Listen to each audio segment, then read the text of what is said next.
how's everybody doing out there?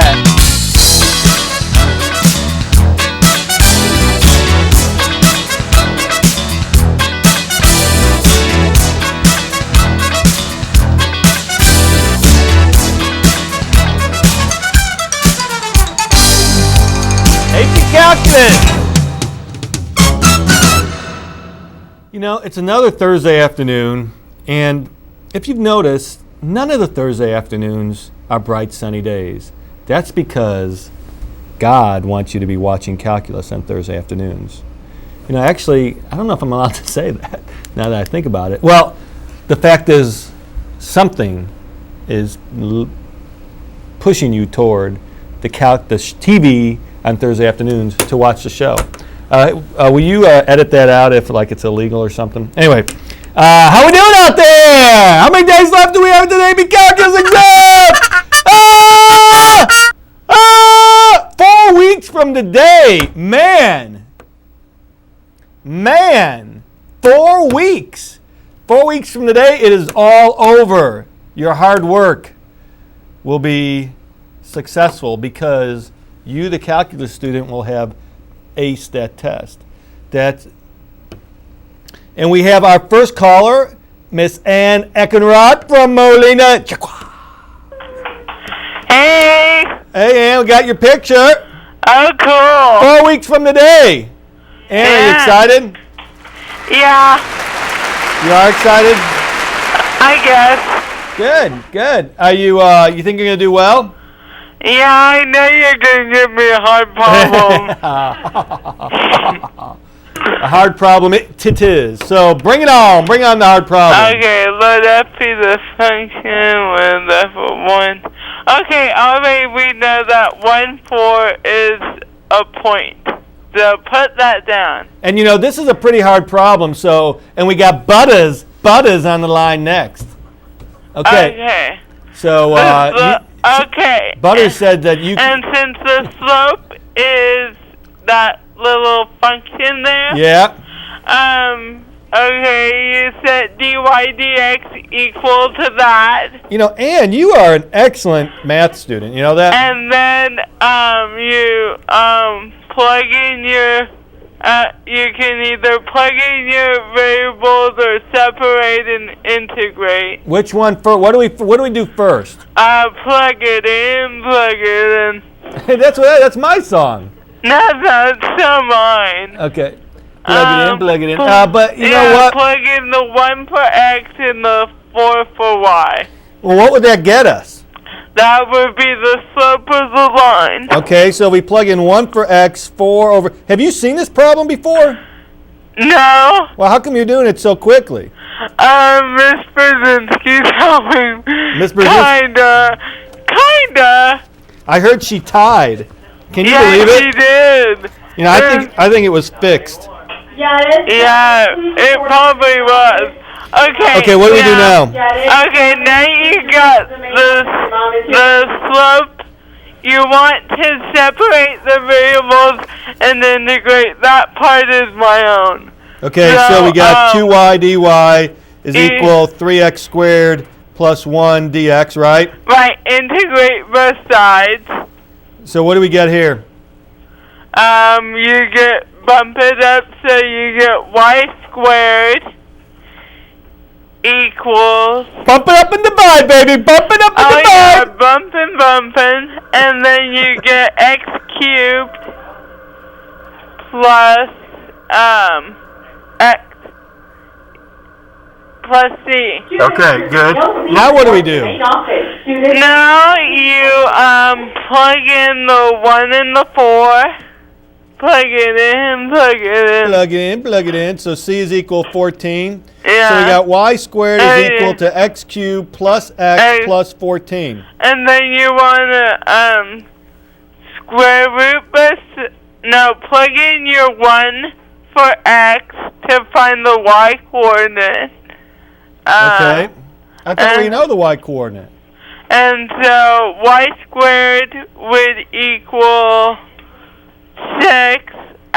Because x squared is 1 plus 1 is 2 plus 4 is 6. So y squared is 6. You know, you're doing a lot. It's almost like you've seen this problem, because that's like part B and C for the problem. If you just look at, when we want to, you're doing excellent, Ann. When we write an equation for a line, what two things do we need? You write an equation for a line. Write the equation for slope. You need a point, and you have the point. And a slope. And so here's the slope. Right, here's the and point. I was trying to get the point. You have the point right here. Oh, yeah. And here's the slope. So it's just y minus 4 is equal to 1/2. And you can leave it like that. You can leave it like that. Oh, yeah. Okay, cool. Now, here's the other thing is that what you were doing was you were solving for y in terms of x. Oh. And that's for this question, you didn't need to do that. But this was a free response question. Parts B and C did that. I see. Okay. You see F that? of 1 is 4. Not, I thought F prime of 1 was 4. Oh, no, it says F of 1. Hey, listen, you did if F of 1 equals 4, that means when x is 1, y is 4. Yep. And at that point, if that's always the slope. That's what you get when you're doing math with the big cookie. The big cookie, that's right. And try to do this next problem that I'm going to give to Butters, okay? Yep. All right, bye. Oh. Butters! How you doing? How are you doing? Hey, is Wayman there? No. Do you know, I mean, Antoy, not Wayman. I'm saying, is Antoy there? No. Is Antoy there? He was gonna come, and then, I don't know, he changed his mind. Do you know, he hugged my wife, and what really bothered me, she seemed to enjoy it. Oh my. Very frustrating. Okay. Anyway. Give me something easy. No, I gotta get. It is a really hard problem. I don't. It's a really hard problem. But the next person who calls in will make sure it's nice and easy. But for Butters, the Butters. Okay, I'm gonna call it next. Okay, you know what? You're making me mad, but that's okay. I'm making you mad. No, I'm kidding. Oh my God. Okay, whatever. Okay, take the derivative of both of them. Okay, what? You take the derivative of both of them? Yeah. Okay.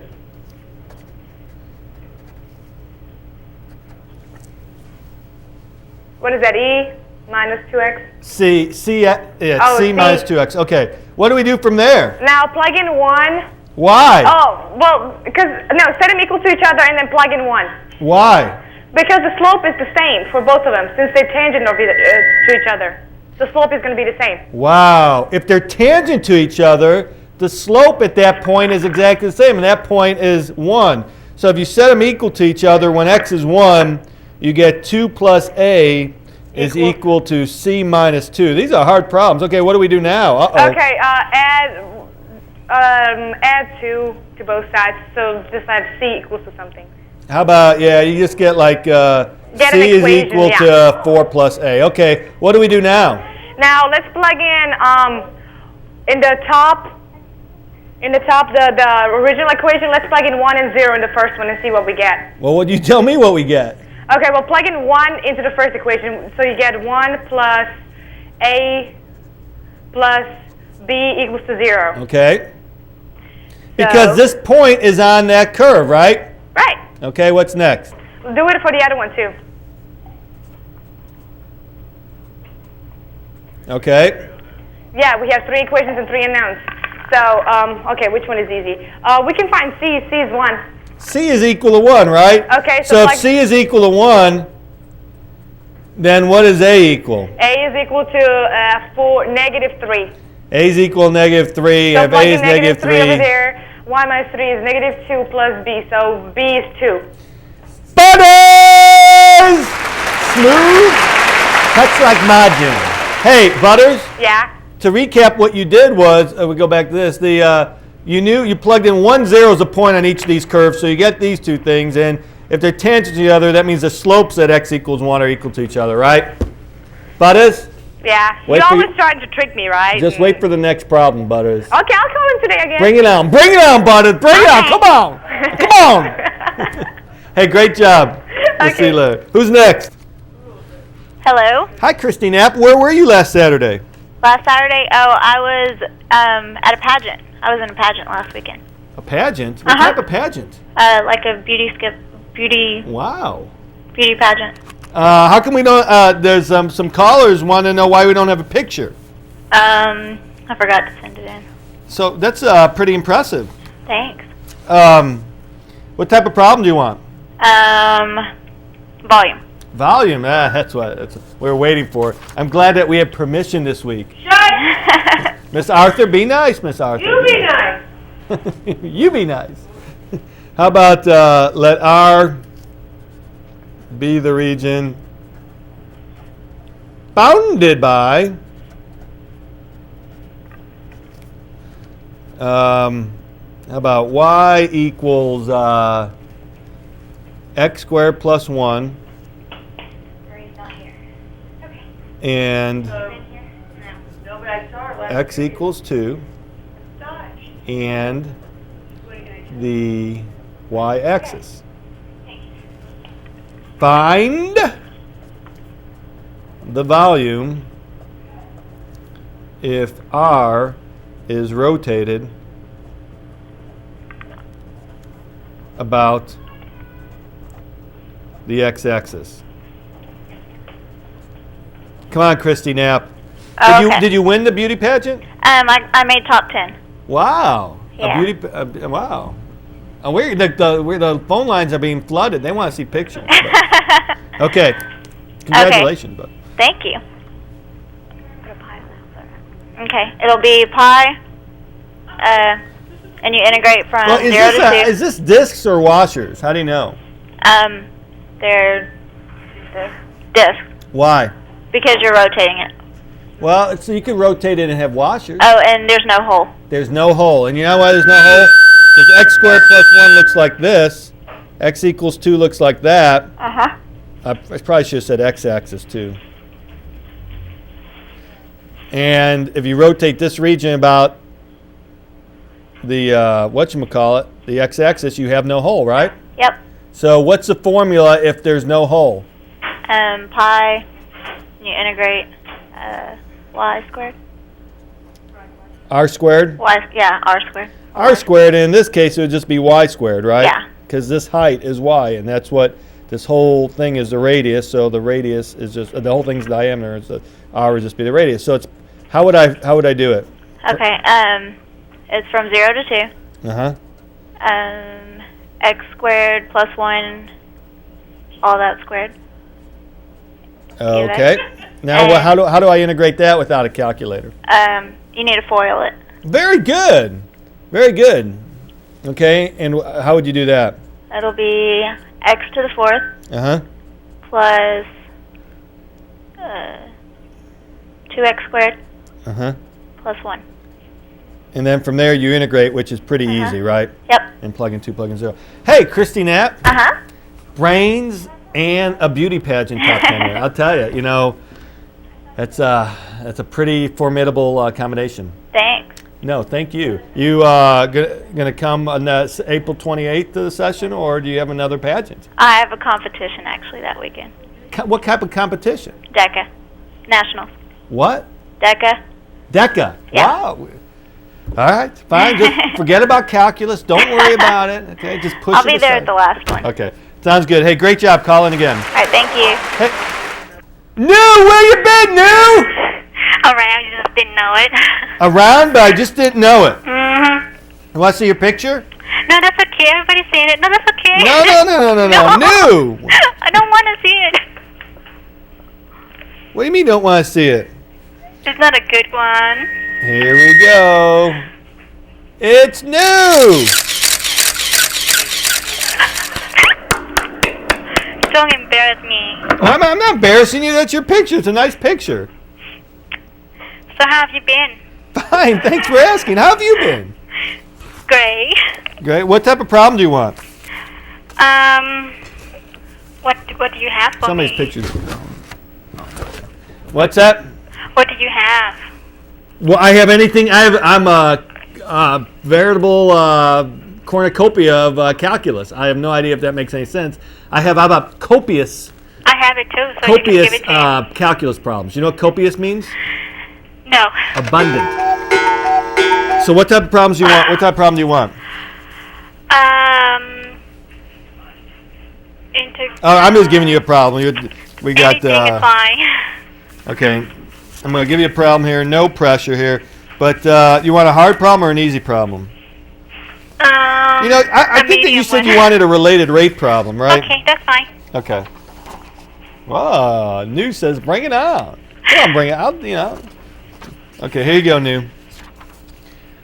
I cannot even read that. Hold on. You can't read it. Can you read it for me? Yes, the radius r of a sphere is increasing at a rate of 0.04 centimeters per second. At what time, at the time when the radius of the sphere is 10 centimeters, what is the rate of increase of its volume? Okay, first the equation is going to be C equal to E, okay? Okay, say that again? Can we just do it like C equal to E, okay? And solve it from there? Okay, we know that the RDT is equal to 0.4, because that's the rate. 0.04, excuse me. Okay. And the equation for the volume is 4/3 pi r cubed. Mm-hmm. And we can use the equation as y is equal. Help me out. We integrate. No, I'm sorry. We take the derivative of the volume. Take the derivative of the bottom? No, the volume dv dt. So dv dt. That's what we're looking for. Is equal to what? 4 cubed. No, 4 pi over 3. 3 r 4/3. squared dRdt. Well, it's just going to be 4 pi r squared dRdt. Okay, yeah, the 3 cancel Hey, New, out. you want to hear something interesting? Or this is a great mathematical fact. Think about this for a second. The rate that the volume changes of a sphere, think of a sphere, is equal to, you know what this is a formula for? This is a surface area. The surface area of a circle times the rate that the radius changes. Think about that. Picture the surface area of a sphere, multiply that times the rate that the radius is changing, that would be the rate that the volume is changing. It makes beautiful sense. It makes me happy. It makes me happy too. Okay, so from there, what do we do, New? Okay, so 10 centimeters, can we substitute it in? Substitute it in, right? Yes. And then you just And- plug in the numbers. yeah, It's the- 4 pi times 0.04 squared times dRdt, which is equal to 10. 0.04. Yep. Right? Yep. Super, New! And you can actually leave it like that, too, if you wanted. Well, if you don't have a calculator. Well, the thing is, even on the AP exam, you can leave it like that and get full credit. Okay. Okay, well, call in again, okay, New? All right, thank you very much. No, thank you. Bye-bye. Bye. Matt. Yes, sir. Matt Plumley. How you doing? How's London? Oh, it was great. It was awesome. You know, do you hear what happened when you were gone? No, what happened?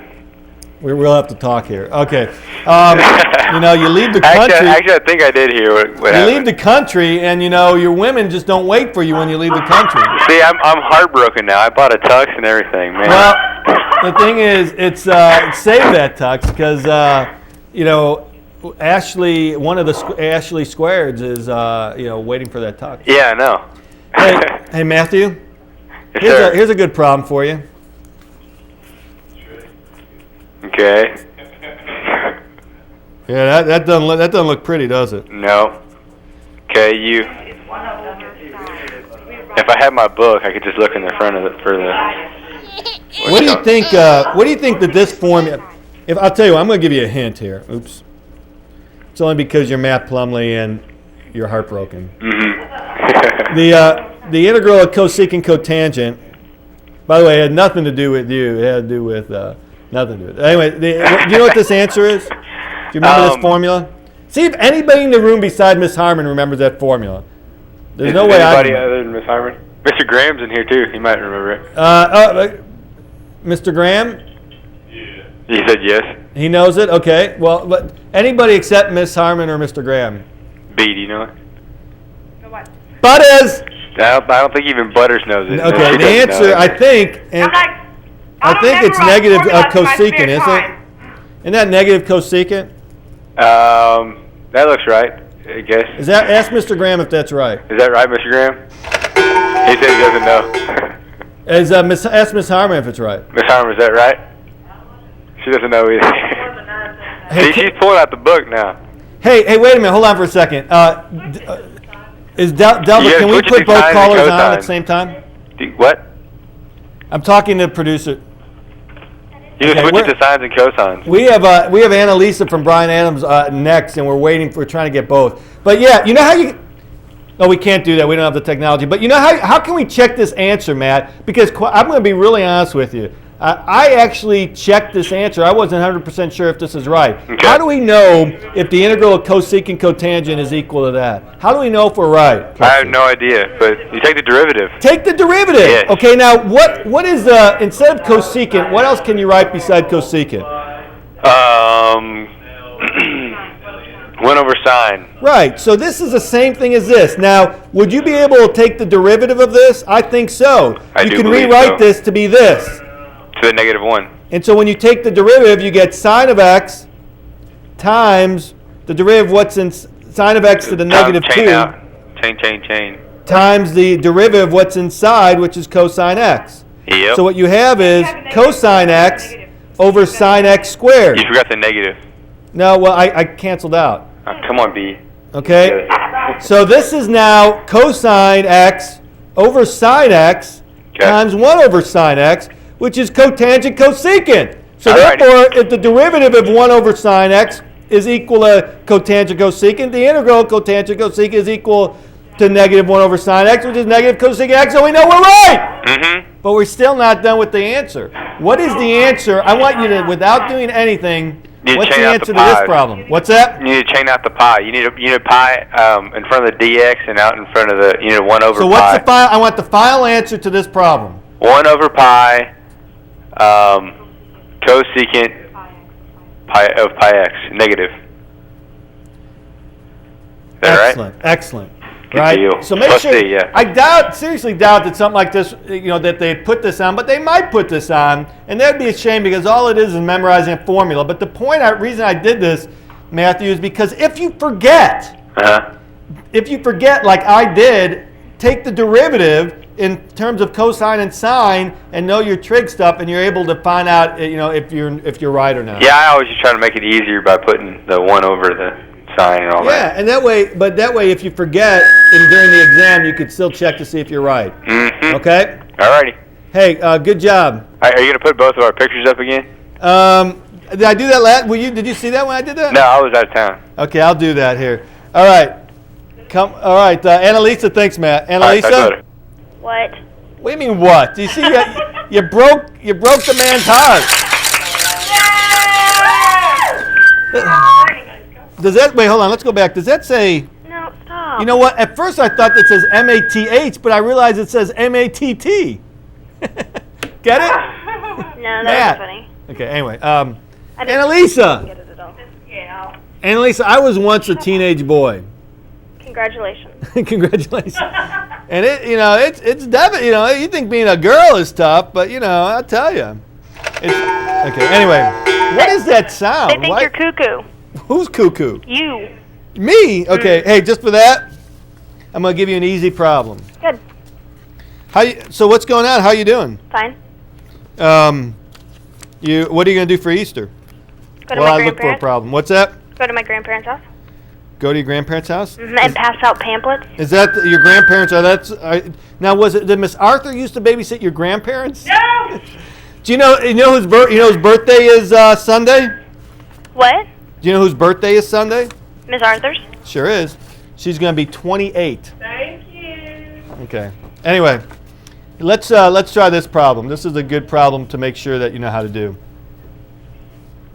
Okay. Okay, y minus blank equals blank times x minus That's 1. What did you say? Well, I'm sorry. I was talking to somebody else. You really want to know what it was about? No, I don't care. Yeah, you'd find it interesting. That's okay. Okay, but go ahead and do this. Okay. So can you write y minus and then blank? 1 minus blank? Y? Y.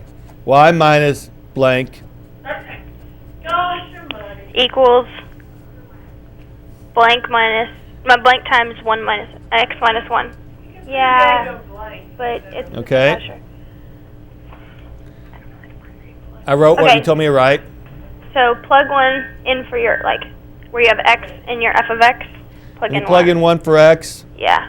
and what do I get? 1 times 1 minus 2 cubed.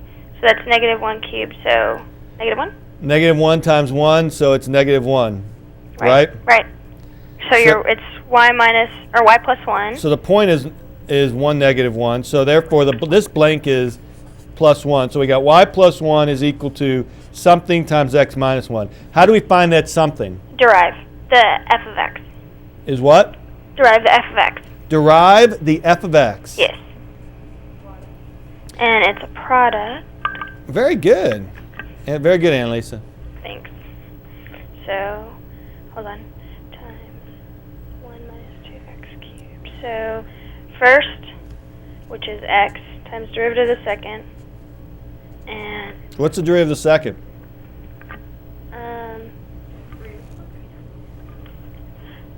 hold on. Is that a chain? Wait, is that a chain? So, you bring your 3 to the front, and then times 1 minus x, 2x squared times 2, negative 2.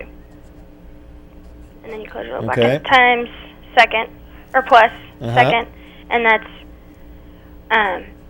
1 minus 2x cubed times 1. And what number do we plug in?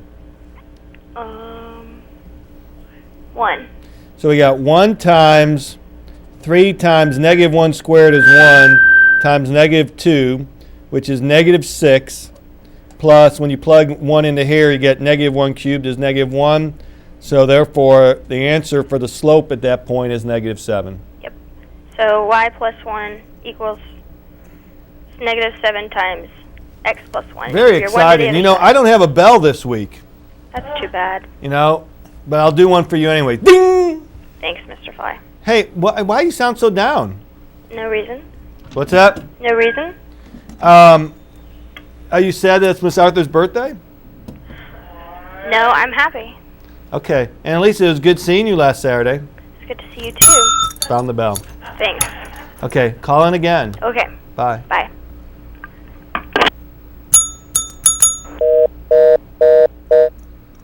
LaKendra, did you hang up on me? No. LaKendra, there you are! LaKendra Ross! How you doing? Fine, how are you? Good. Do you have Miss Livingston? Yes. She talks very nicely about you, so does Mr. Fessler. You know that? Yeah. I want you to stop reading. Reading is bad, okay? What is this reading stuff? Do math. Math No. is good. Reading is better. Reading's better. Boo. Hey, I gotta give you a pretty hard problem, though. Okay. I'm gonna give you a if real hard must. problem. Okay. This is this is really pretty hard, but it's I want you to try to think this through here. Okay. Okay, so F and G have continuous first and second derivatives, so that just means it's like smooth and everywhere. If F is less than G, which of the following must be true? If F is less than G. Gosh, I have no idea. What's that? I have no idea. Okay, well, what does it mean that if F is less than G, what does that mean? In English, since we like that, or visually, what does that mean? That it's lower. Right. That F is below G. That F, for every value of X, F, whatever it is lower than G for every value of X. You probably can't tell that that's blue and that's black, but that's the, so this is G and this is F. So one thing I like to do when you have these real wordy things, I like to draw pictures. And since you understood that, maybe it can help you try, for all values of X, F is below G. So if that's true, Then the first one is true. the first one is true. Why is the first one true? Because F is below, its area will be less than the area of Absolutely. G. Excellent. See, so drawing a picture really helps, right? Okay. What about the second one? Excuse me. Okay. The derivative is what? I have no idea. Okay. Let me think. The derivative at any point on F is less than the derivative at any point on G. It's false. Why is it false? The slopes go up into. Look at this right here. Pretend this is F and G. At this point right here, if this is F, I meant to draw it like this. I'll try it like this. If this is F, how about we'll do it like this. That's G, and this is F. At this point right here, what is the slope on F at this point? 0. 0. And what's the slope at G at that point? Negative. It's negative. So therefore, the slope at that point doesn't mean is always going to be less just because F is less than G. You see that? So what about this one? What is the second derivative? What's the picture? What does that mean pictorially, the second derivative of a function? What does it have to do with? Isn't that the concavity? Excellent. It's concavity. So what do you think about that? That's not true either. Yeah, it's not true. F could be concave up or concave down. It doesn't matter just because it's below it, right? So the only one that would be true would be A. Yep. Lakendra, that's like a medium hard problem on an AP exam. If you just draw the picture, you can nail this thing, right? Yep. And remember, reading is not fundamental. Yes, it Reading is. It's evil. fun. Odious. It's Yeah. fun. What does odious mean? It's not good. That's right. It's bad. Bad. It's horrible. That's right. Hey, listen, great job. Call in again, okay? Alrighty then. Alrighty then. Bye. Bye, Lakendra. Francisco Hernandez! Hey, what'd you do with that $20 that you won? What CD? Buy a CD? What type of CD? I didn't buy any Metallica stuff. Yeah, I did. Oh, man. You know, the math is a clear-cut example of how math can corrupt America's youth. I'll tell you. How you doing? You excited about a long weekend? Yeah. But not quite yet, right? No. Because we still have a few math problems to do yet. Okay. Okay, here you go. Let's. I hope I didn't give you this problem, right? I think that I maybe did, but I don't think so. Let's try this problem here. Don't do it all in your head. Just don't give me the answer. You have to actually work it out, okay?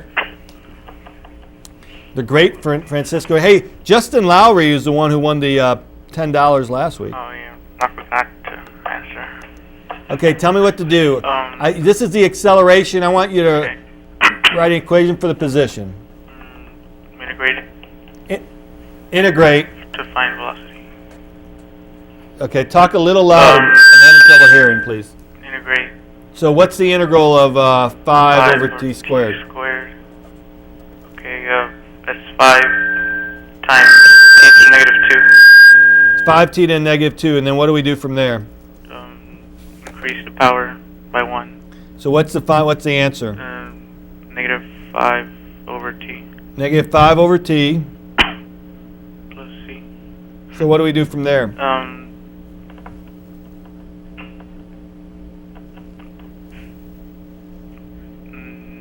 Integrate it again.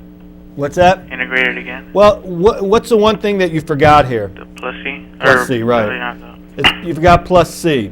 So if you forgot plus c, how can we find out what that value of c is? Vertical velocity. Okay, it says when at 2, the velocity is 3. Right. So I'm sorry here. And when t equals 1, the position is 2 and the velocity is 3. Okay. So what do we plug in where? Plug in 1 for t. 1 for t, and what do we plug in for v? The 3. So therefore, c is equal to 8. Yeah. So the velocity is equal to Negative 5 over t plus 8. negative 5 over t plus 8. Now what do? We have to find the position of the particle. Integrate it again. Integrate. PVA, baby. PVA. So what do we do? What's the integral of negative 5 over t? Negative 5 natural log of t. Very good. Negative 5 natural log of t. Plus And then what integral that? 8x. 8t Yeah. plus c. Plus So c. what's the how do we solve for c? Plug in 1 for t. Okay, what's negative 5 natural log of 1? 0. Okay, so we got very good. We got 8 plus c is equal to 2, so c is equal to negative 6, right? So that's pretty good. And then you just plugged in and you found the position. Pretty exciting, don't you think, Francisco? Yeah. I think it is exciting. Hey, keep up the good work, okay? We'll give you a harder problem next time. Okay. All right, bye. Butters is back? Of course I am. All right, Butters. Okay, before we do the problems, I have 2 things to tell you. First of all, happy birthday, because it's Happy coming birthday. up sometime. Happy birthday to who? To you, it's coming up pretty soon, right? Not for like 2.5 weeks, but Well, yeah. but yeah. Coming up to theaters near you, yeah. And also, who's the, okay, how old is the guy that's asking us for the name and school? How old is he? Yeah. He's old enough to be your dad. Oh my God. Why, do you have a little thing for him?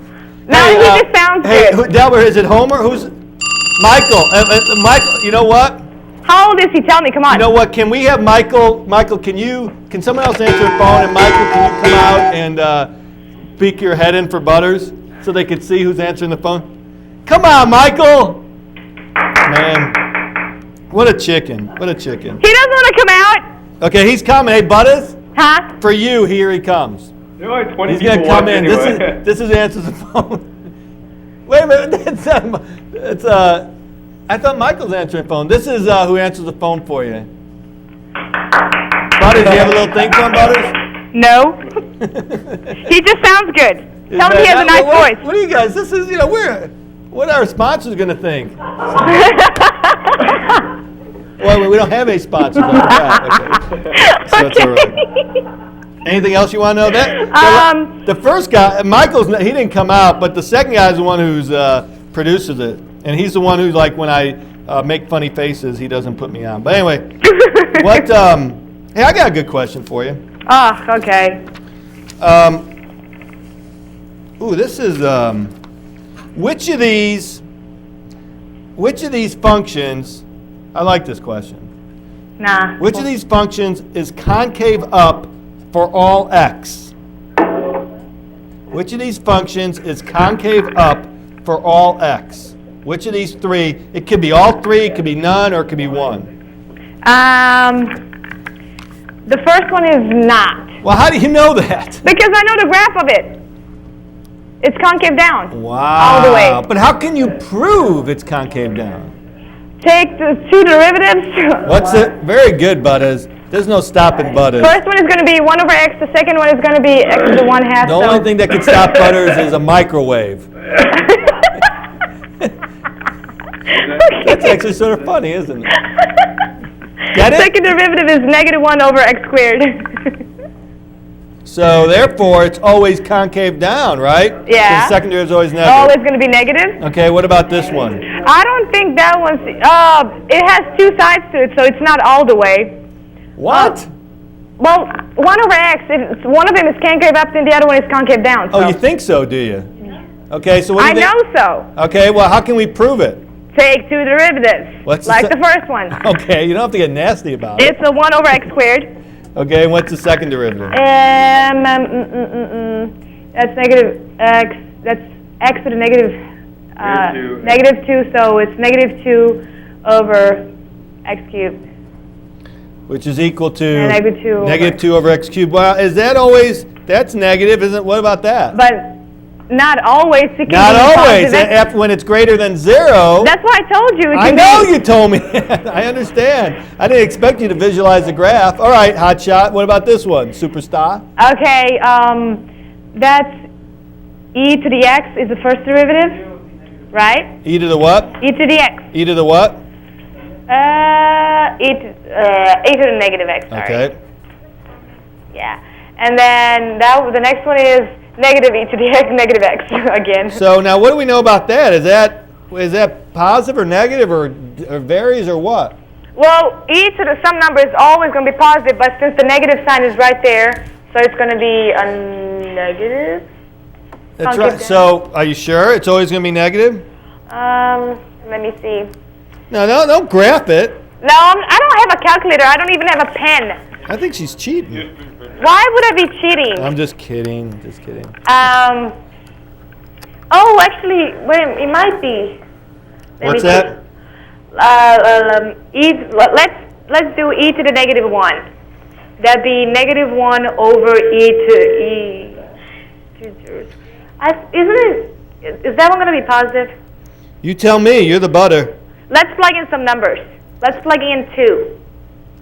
Okay. So you get -1 over e squared, right? Butters.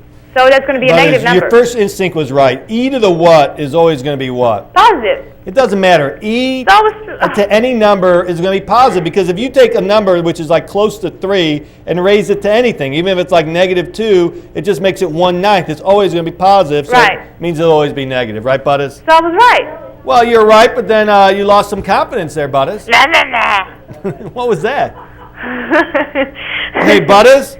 You're trying to trick me. I told you. Butters? Yeah. Okay, I'm going to give you a harder problem now. You stay right there, okay? Okay. You ready, Butters? Yes, I'm ready. Anytime. I'm Butters? kidding. I'm kidding. Yeah, I'm probably not going to be able to solve that one, I know. Okay, I listen. saw the look on your face. Stay on the line. I'm Emily from, don't hang up. Emily from Okay. Bryan Adams. And when I come back, I'm going to whoop you, okay? Okay. All right. Emily? Hi. Hi, it was good seeing you on Saturday, unlike Miss Knapp. Yes. You know, you should have been in the beauty contest. Thanks. No, thank you. Okay, here we go. Here's a fun problem for you. Oh, wait, I didn't get to choose? Oh, okay. No, you don't get to choose because I don't know why. You just don't. What do I have to do? No, I can't even read it very well. Oh, well. Yeah, it's a 2. Okay. Doing the area from 1 to 2. That's 7. Okay, so the area from 1 to 2 is 7, yeah? Can you write that down? I can't even see it. You can't see it? Well, our television's kind of messed up. It says the area from 1 to 2 is 7, the area from 2 to 6 is 2, find the area from 1 to 6. Okay. Just add them together. What do you get? 9. Is that right? From 1 to 6. From 1 to 6. This is equal to the area from 1 to 6, right? Uh-huh. Which is equal to 9. So if the area is from 1 to 6 is 9, what's the area from 6 to 1? -9. -9. Who else is there today? That's it. This is it. Just you? Well, me, Annalisa, and Christy. Okay, give it back to Christy, okay? And then tell her stay on the line, all right? Okay. All right, Butters? Yes. All right, Butters, you ready? Yeah, I think I am. Wait, hold on, Butters, you see that? Hold on, that's my muscles. Hold on. Okay. They're funny. Okay. All right, Butters, here you go. Here you go. Let's see if you can do this one. I better write it like this. Okay, I'm laughing now. Hey. No, I used to be a... Okay, no. You write nicer. I cannot read that. Okay. I'm kidding. At what point... every time you speak, the problem's getting harder. Can you read that? Not speaking. At what point on the curve 2y equals x squared is nearest to the point 4, 1? In other words, at what point on this curve is closest to the point 4, 1? Bring it on, Butters. Bring it on. Okay, let's try to graph that. First of all, see how that looks. Okay, well, what is this graph? What does that look like? That's like an x squared graph. Just Yeah, it's y equals Yeah, 1 half it's a x y. squared, right? So that's like that. So that's there, and here's the point 4, 1. 4, 1. I like your first thinking. I like the visualization. Butters, you remind me of a younger version of Butterbean Love. Check that out. Bob Butterbean Love. Chicago Bulls forward, early 1970s. Okay. So we're looking for this point, Butters. How do we find that point? Yes, we know the little distance formula, don't we? Okay. Square it off. Well, go ahead. Are you getting any help, Butters? No, ma'am. No, ma'am? Hey, did you see my muscle? I'm a boy. Butters, go ahead, man. Go ahead. Okay. Square root of x minus a known x squared. What? It's the Pythagorean theorem thingy. Okay, well, I'm just going to write this down. I don't know what you're doing, but go ahead. Okay, just put x1 minus x2 squared. All right. You got a long way to go with this problem. Go ahead. and then plus y1 minus y2 squared. Okay. Now, let's plug in the x's and the y's. Okay. Let's use the function for x1 and x2. Plug in x minus You're looking for the smallest. 4. Okay, x minus 4 for the first one. X minus 4. X Squared. minus 4? Yeah, Okay. squared. And then the other one is x squared over 2 minus 1. Okay, because that's the y value. Very good. Okay. Squared. Now what do we do? Now let's solve for x. Solve for x? Oh no. Wait, I'm confused. That's the distance formula, right? Yes, That's it is. If you give me a point x, it'll tell me the distance between this point, 4, 1, and any point on this curve, right? Uh-huh. So what? So what do we do Oh, from there? wait. Oh! Oh, no. Okay, you want the point that's nearest, so we have to like find a minimum.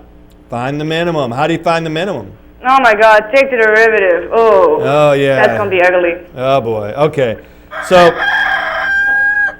we want to take the derivative. You know, there is another way to do this problem, but what you're doing is pretty good. And what your job is going to, you're going to try, I'm going to give you another way to do it. Okay. So take the derivative, it's 1/2 times x minus 4 squared plus x squared over 2 minus 1 squared, all that to the negative 1/2 times the derivative of what's inside. Boy, I don't want to do that. I know, it's pretty That's ugly. going to take forever if you don't have a calculator. Now, if you had a calculator, just graph this and find the minimum point. Well, I do that, but I'm not using anything right now because you think I'm cheating. But you know, this problem was off the, I believe it was problem number 39 off the 1973 AP exam, multiple choice, and they didn't have graphing calculators back then. Yeah, right. What do you mean, yeah, right? You don't Either believe me? way, I don't care about them then. I have a calculator and I would figure it out. Well, there's another way to do the problem. Okay. And the way you could do it Okay, cool. is that if you find the equation of a tangent line at point x, Oh, right. We can do that. and you want to find the point where the slope is the negative reciprocal of this slope. If this is the point x comma x squared over 2, if that's the point that, if you find the slope between 4, 1 and there, that's equal to the negative reciprocal Yeah, of the opposite. slope at point x there. Yeah, the exact And then you could do it opposite, like right. that and see if you could solve that without a calculator. Oh, yeah, that would take like less time. And I guarantee you, problem number 39 in the 1973 exam, you could book it, buddies. Okay, You could book it. wait, what did you say? It's problem 39? Problem number 39 in the 1973 multiple choice AP calculus exam. There's only 1973, and did you say the no calculator part? there wasn't any calculator in 1973. Okay. You know, there's only these exams. What? These are the only years that the multiple choice has been released. In other words, that we know what was actually on the AP exam. These are the only years. Now, the free response, we know it every year. So that of the last, since 1955, when they started this thing, there's only 7 years that they actually released AP exams. The multiple choice part, right? Right, exactly. So Yeah, they're getting lazy. They don't want to do them all over, yeah. I know. Well, you know, no, it's not that. It's you know what they do? Well, you're sort of right. They use about 5 or 6 questions to compare one population from one year to the next. So they'll, like for 1994, they'll have 6 questions that they'll repeat on the 1995 exam, and they won't use the same exam, but they'll see how they're able to score based on those questions, how the one population did against the other. Oh. It sounds like I'm making stuff up. All right, bud, it was nice talking with you. Who's next? Christy's back. Yeah, How you doing? good. So what was the name of the pageant? America's National Teenager. Wow, is this like, does this lead into like Miss Teen or something? Yeah, it leads into, well, I was in the Texas division, and it leads Dang. into nationals. Wow, how have you been like beauty pageants your whole life or something? No, I did it my sophomore year and decided to do it again this year. So is it like all like foo-foo and stuff? I mean, is it like? No, it's more scholarship than Oh, anything. okay. Okay. Hey, this is a pretty hard problem, but it's short. That's really interesting. That's really interesting.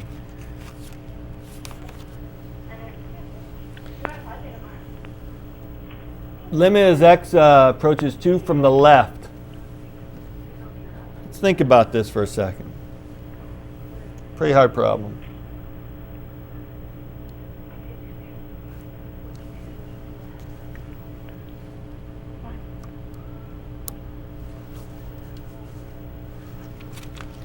The great Dennis Bowser,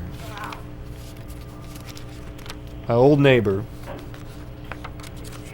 Okay, what do you think, Christy? Hello? Split it into 2 parts. Okay, yeah, exactly.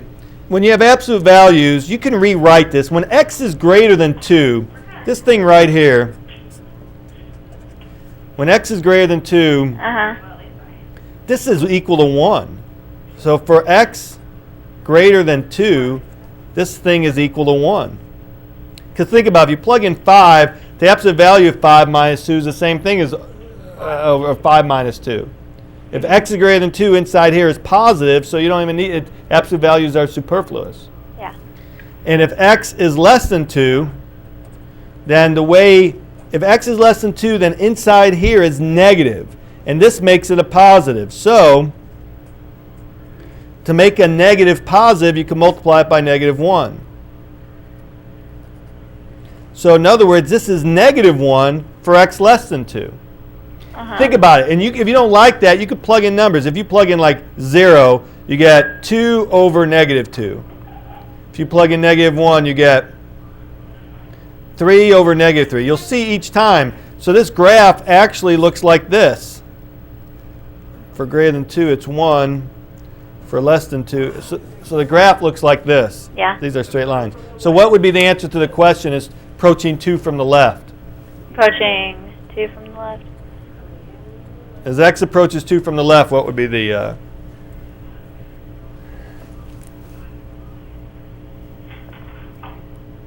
Negative 1. Negative 1. Excellent. Hey, great job. How much time do we have left, Delmer? Excuse me. Hey, listen. If I don't talk to you, have a great 5-day weekend. Okay, you too. All right. Bye. Bye. Is this the great Dennis Bowser? Yes, it is. My old neighbor. My next door neighbor. How's it going? Pretty good. How are you doing? All right. You know, I saw. You probably don't know this, but I followed in the morning news your great swimming feats. I mean, that was just fantastic. Thank you. I mean, are you going to go to college on a swimming scholarship? Hope so. Where do you think you're going? I don't know, maybe South Dakota? That's great. That's really great. I guess it was nothing like when you were really young, me like playing catch with you probably had nothing to do with it, right? No, it had everything to do with it. That's what I'm thinking. I'm thinking too. That's my next door neighbor. Okay, here we go. Dennis, I give you a hard problem. I'm glad you called in. And let's try to do this. Find the x and y intercepts of a line that is tangent. And Butters, no talking, Butters. Tangent to the curve y equals x cubed at the point -2, -8. Well, we got to find the derivative to find the slope. Okay, excellent, excellent. So what's the derivative? 3x squared. Hey, yeah, and if this was a free response problem, if anybody is stuck, all you have to do is you get a point for taking the derivative. Take the derivative. When in doubt, take the derivative. So what do we do from there?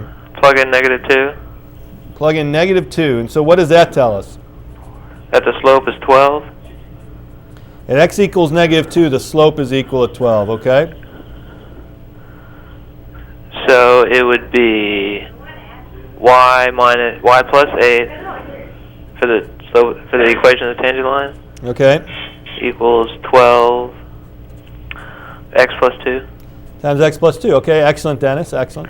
And so what do we do from there? How do we answer the question? Well, to find the y-intercept to get y by itself. Okay. To get y by itself. So 12x plus 24, subtract 8, 16. Okay, so how do you find the x and y intercepts of that? Plug in 0. Plug in 0 for what? Both x and y at different times. Okay, well then, to find the y-intercept, do you plug in 0 for x or 0 for y? 0 for x. Yeah, find the y-intercept. It makes sense because the way across the y-axis, at that point, x will be 0. So the y-intercept is 16, right? Mm-hmm. What about the x-intercept? What does that equal?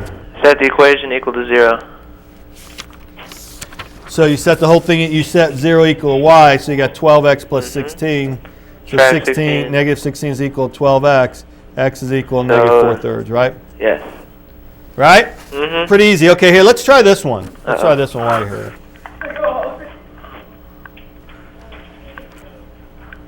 For what values is... Now take your time with this. Take your time. If you get this, you know what you get, Dennis? What do I get? A bell. Ooh.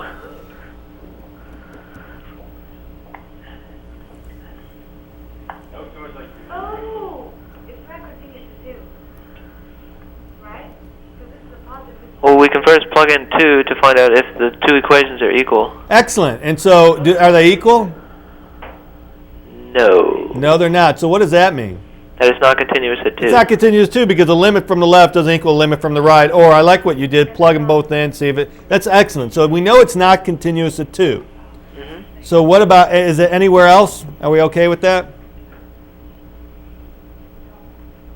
Alright, x equals 0. Yeah, try. That's the tricky part. Because the graph at 1 over x looks like this, and it's not continuous at 0.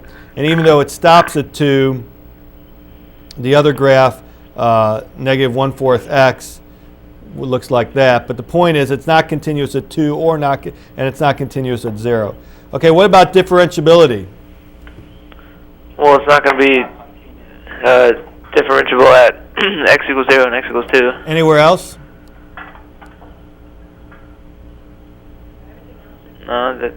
That's it. Yeah, that's it. Because these are just, you know, I mean, it's going to be it's going to be differentiable in here and here, and that's just a line. So that's it, Dennis. All right. There's your bell. Yes. Hey, listen, seriously, great job on that swimming stuff. That Thank was you. really, it's a tough region too, I know. Hey, y'all, listen, have a great 5-day weekend. Make sure you take home a little calculus, and we'll see you next Thursday. Have a great one. Bye. Happy Easter.